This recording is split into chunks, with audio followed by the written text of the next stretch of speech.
आपण जर बघितलं काही बातम्या तसंच काही नेत्यांचं वक्तव्य बघितलं तर सातत्याने अधिकाऱ्यांपासून नेत्यांपर्यंत मंत्र्यांपासून पण सत्तेत असणाऱ्या सर्व आमदारांपर्यंत त्यांचं सगळ्यांचं मत असं येत आहे की हळूहळू काही ज्या लाडक्या बहिणी होत्या त्यांची नावं आपल्याला कमी करावी लागतात।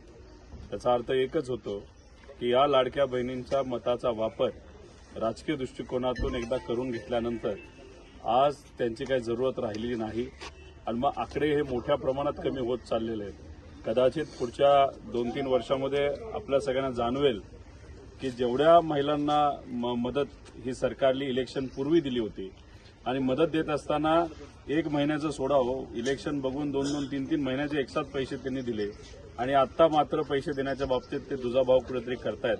याच्यावरून एकच जाणवतं की सरकारमध्ये असणारे सर्व नेत्यांनी फक्त सत्तेत येण्यासाठी लाडक्या बहिणीच्या मताचा वापर केला असं आपल्याला म्हणावं लागेल।